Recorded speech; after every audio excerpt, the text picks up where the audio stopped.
नमस्कार मित्रमैत्रिणींनो, डॉक्टर संग्राम पाटील इंग्लंडवरून बोलतो. मित्रांनो, एक बातमी वाचली, आमच्या एका वकील मित्राने फॉरवर्ड केली आणि चिंता व्यक्त केली की वैद्यकीय क्षेत्रामध्ये केवढा मोठा फ्रॉड आहे.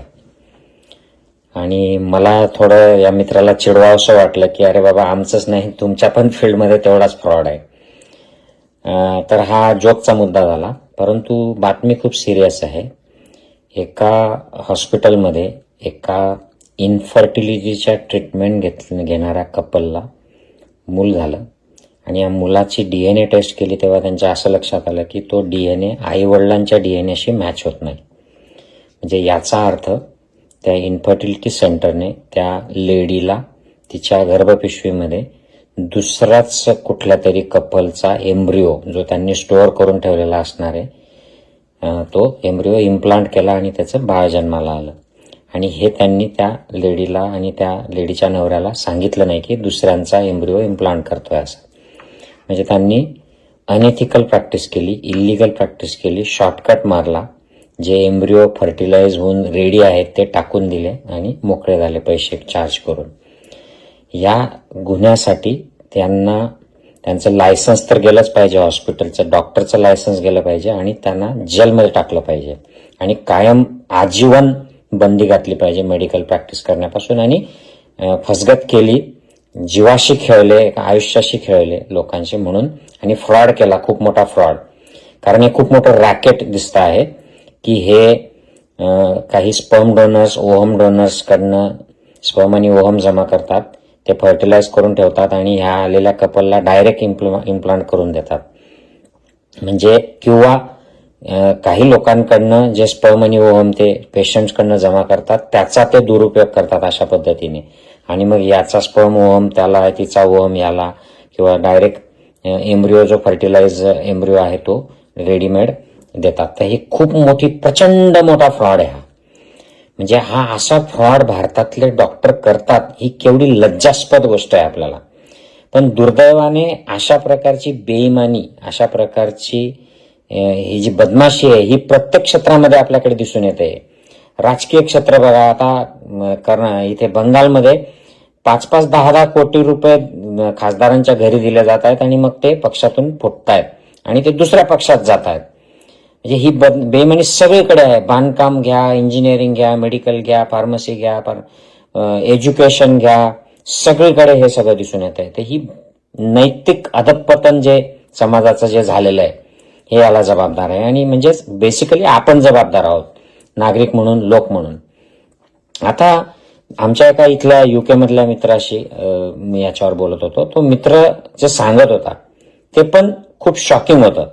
तो म्हणला की तो जेव्हा भारतात काम करत होता फिजिओथेरपिस्ट म्हणून, तेव्हा मेलेल्या पेशंटला व्हेंटिलेटरवर ठेवलं जायचं 2 दिवस 3 दिवस, कारण ते श्रीमंत घरातले असायचे, ते पैसे द्यायचे आणि त्या पेशंटला फक्त फिजिओथेरपिस्ट म्हणून जा, व्हिजिट कर आणि तुझा टिक करून येऊन चार्ज लावून ये. त्याने फिजिओथेरपी करायची नाही कारण पेशंट मेलेलाच आहे. मॉनिटर मात्र सुरू असायचा, कारण ते काहीतरी त्या मॉनिटरमध्ये एक डेमॉन्स्ट्रेशनचे मोड्स असतात ते असतील, किंवा दुसऱ्या कुठल्या तरी पेशंटचं तिथे रेकॉर्डिंग सुरू असेल. पेशंटला मॉनिटर कनेक्टेड नसायचा परंतु ते स्क्रीनवर दिसायचं. असे प्रकार देखील प्रत्यक्ष अनुभवलेले लोक आहेत, मी देखील ऐकलंय. आपल्याकडे मागे गब्बर नावाचा चित्रपट आला होता, त्याच्यामध्ये अशा प्रकारचं उदाहरण त्यांनी दाखवलं होतं आणि ऍक्च्युअल मेडिकल प्रॅक्टिसमध्ये होतं. अजून एक त्याने किस्सा सांगितला. लखनौमध्ये ह्युमनला देण्यासाठी जे ब्लड आहे त्याच्यासाठी बकरीचं, इतर ॲनिमल्सचं ब्लड पिशव्यांमध्ये भरून त्याच्यावर थोडं केमिकल प्रोसेसेस करून डायरेक्ट दिलं जातं. अशा प्रकारचा किस्सा सांगितला. आता कोटावरून एक बातमी आलेली आहे. कोटामध्ये 5 प्रेग्नंट महिलांना डिलिव्हरीच्या वेळी रक्तस्राव थांबवण्यासाठी जे औषध दिलं जातं ते इंजेक्शन ऑक्सिटोसिनचं, ऍक्च्युली त्या अँप्युल्समध्ये पाणी भरलेलं होतं आणि 5 बायका त्यात मेल्या. ही अत्यंत लज्जास्पद गोष्ट आहे आपल्यासाठी. कुठे डिग्री नसलेले लोक पोझिशन घेऊन बसलेले आहेत, डॉक्टरची पोझिशन, डिग्री नसलेले कार्डिओलॉजिस्ट, डिग्री नसलेले अल्ट्रासोनोग्राफिस्ट. आता US वरनं न्यूज आली आहे की अनेक फेक डिग्री असलेल्या लोकांना H1B विजाचं प्रोसेसिंग भारतीयांनी केलेलं आहे. याच्याने देशाची आबरू जाते आणि मानवाचा जीव जातो याच्यामध्ये. अनेक असे डिग्री नसलेले लोक किंवा डिग्री पूर्ण न केलेले लोक किंवा त्यांच्या स्वतःच्या पॅथीमधले औषधोपचार न करता दुसऱ्या पॅथीतले आपल्याला ज्यातलं ट्रेनिंग नाही आहे अशा प्रकारचे औषधोपचार करतात, ऑपरेशन करतात, गर्भपात करतात, सोनोग्राफी करतात आणि रुग्णांच्या जीवाशी दिवसाढवळ्या हे सगळे खेळतात आणि हे सर्रास सुरू आहे भारतामध्ये. आता पुढचा जो मुद्दा आहे तो म्हणजे इन्फर्टिलिटी क्लिनिक्स मधल्या माझे काही ओळखीतले डॉक्टर आहेत की ते बुवाबाजी सारखे गेम्स करतात. म्हणजे एखादी महिलेचा प्रेग्नन्सी होत नसेल तर ते हे करतात, तिच्याशी सेक्स करतात.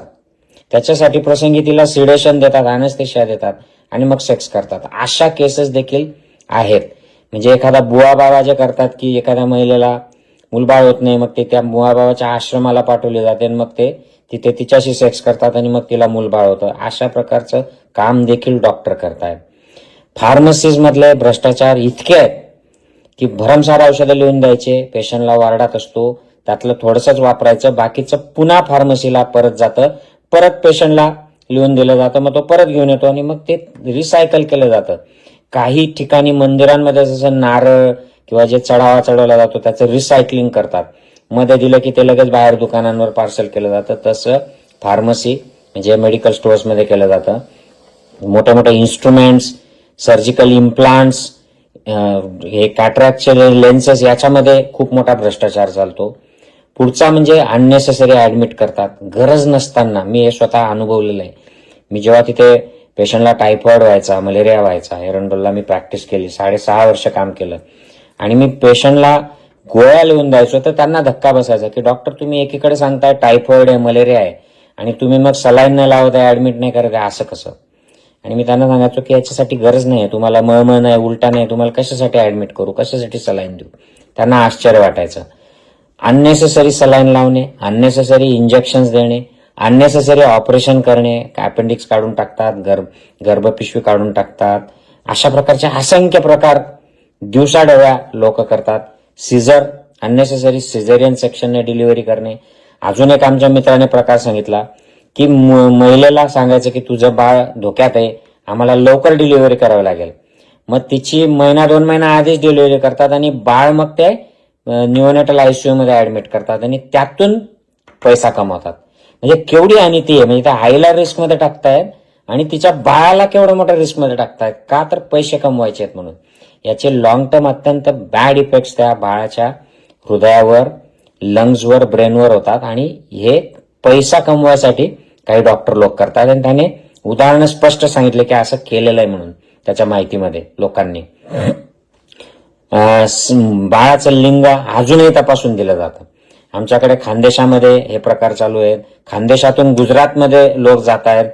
मी एरंडोलला असताना 2009 पासून या गोष्टीवर भांडत होतो. मी त्यावेळी 2009ला गुजरातचे त्यावेळेचे सीएम मोदी त्यांना लिहिलं होतं. मला काहीच उत्तर, त्यांच्या गृह आरोग्य खात्याचं मला पत्र आलं होतं की आम्हाला पुरावे पाठवा. आता मी कुठून पुरावे पाठवू? मी त्यांना कळवलं की असं चाललंय, तुम्ही शोधा. मी तेव्हा प्रतिभाताईंना राष्ट्रपती असताना पत्र लिहिलं होतं की ताई, मुली वाचवा, तुमच्या जळगाव जिल्ह्यामध्ये मुली मारल्या जात आहेत, तुमच्या समाजाच्या मुली मारल्या जात आहेत. तेव्हा मला प्रसिद्धी पिपासू आहे म्हणून लोकांनी चिडवलं होतं त्यावेळेला. पण अजूनही हे प्रकार चालू आहेत. अननेसेसरी एक्सरे, अननेसेसरी टेस्ट करतात, रेफर करतात, पुन्हा पुन्हा गरज नसताना त्यांना बोलवतात डॉक्टर व्हिजिट करायला. अनेक डॉक्टर फेक डिग्री, आता फेक डिग्रीचं फ्रॉम टॉप टू बॉटम इंडियामध्ये हा आजार आहे. फेक डिग्र्या घेऊन बसलेले आहेत. ट्रेनिंग त्याचं होमिओपॅथीचं असतं, तो प्रॅक्टिस ॲलोपॅथीची करतो. आयुर्वेदाचं ट्रेनिंग येतो, ॲलोपॅथीची प्रॅक्टिस करतो. युनानीचं ट्रेनिंग, आता युनानीचा आणि ॲलोपॅथीचा काहीच संबंध नाही, तो प्रॅक्टिस ॲलोपॅथीची करतो. त्याला कसं कळणार की मेडिसिनचे लॉंग टर्म इफेक्ट काय आहेत?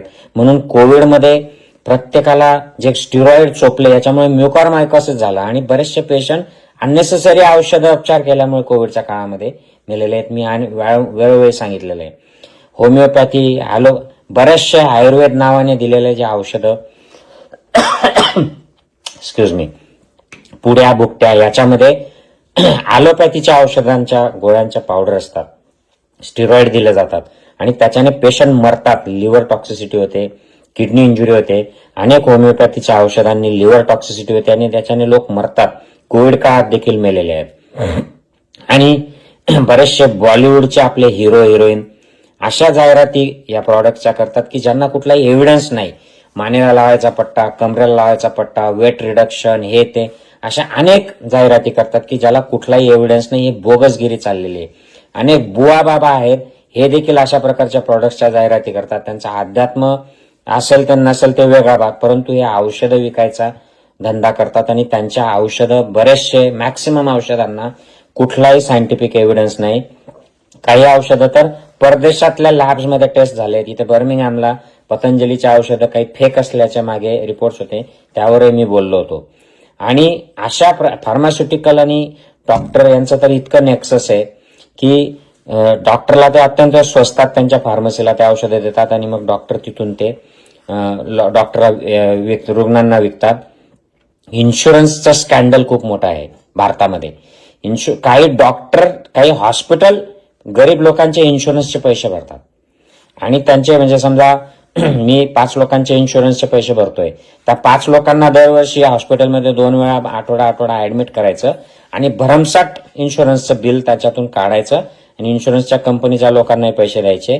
गव्हर्नमेंटच्या ज्या हेल्थ स्कीम आहेत यातून पैसा काढायचा. हे सगळे उद्योग असे चाललेले आहेत. मागे एक पुस्तक होतं बाजारामध्ये, लुटारू डॉक्टरांच्या टोळ्या. म्हणजे हे मी सगळ्या डॉक्टरांविषयी नाही म्हणत आहे. काही अत्यंत चांगले डॉक्टर कट कमिशन न करता कुठलाही सिटी स्कॅन, MRI कुठलाही कमिशन न घेता करतात. ऑपरेशन, ऍडमिट कुठलाही कमिशन न घेता करतात आणि शुद्ध प्रॅक्टिस करतात. पण असे किती आहेत हा विचार केला पाहिजे. ही नैतिक अधपतन जे मेडिकल फील्डमध्ये झालेलं आहे हा समाजाचा आरसा आहे. समाजामध्ये अनैतिकता असल्यामुळे ही ते पॉलिटिशियन्समध्ये दिसते, इंजिनियर्समध्ये, सरकारी ऑफिसर्समध्ये आणि ती डॉक्टरांमध्ये देखील दिसते. तर याच्यासाठी नैतिकता आपल्याला आपल्यापासून सुरू करावी लागेल, घरातून सुरू करावी लागेल, शाळेत सुरू करावी लागेल. मतदान करताना नैतिकता ठेवावी लागेल. जात, धर्म, पैसा, बाटली, हिंदुत्ववाद, मुसलमानवाद, हा वाद, तो वाद हे बाजूला ठेवावं लागेल. चांगले लोक निवडून द्यावे लागतील. मेडिकल काउन्सिल स्ट्रिक्ट करावं लागेल. त्याच्यासाठी त्यातलं पॉलिटिक्स थांबवावं लागेल. तिथे नैतिक नीतिवान लोक यावे लागतील.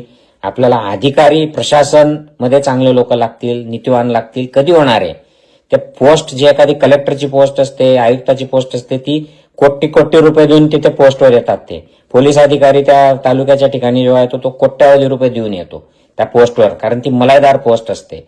ते कसं काय ते भ्रष्टाचार थांबवणार आहेत? आणि अशा केसेस ज्या होतात कोण तपास करणार आहे याच्यामध्ये? यांना थोडे पैसे दिले की झालं रफादफाती केस.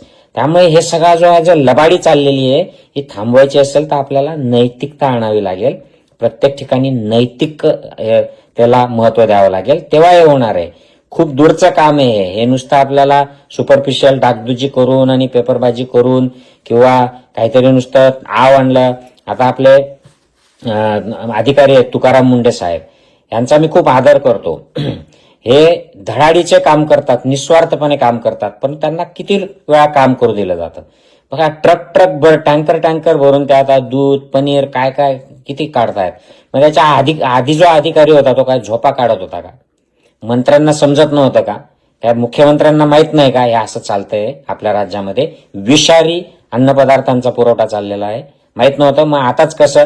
आणि फक्त तुकाराम मुंडेच का बरं एकटे काम करतायत अख्ख्या महाराष्ट्रामध्ये? बाकीचे अधिकारी झोपलेत का?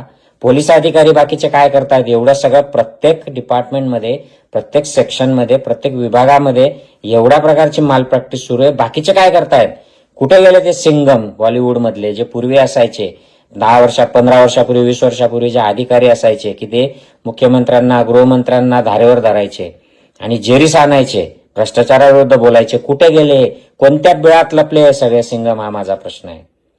जय हिंद, जय महाराष्ट्र मित्रमैत्रिणींनो.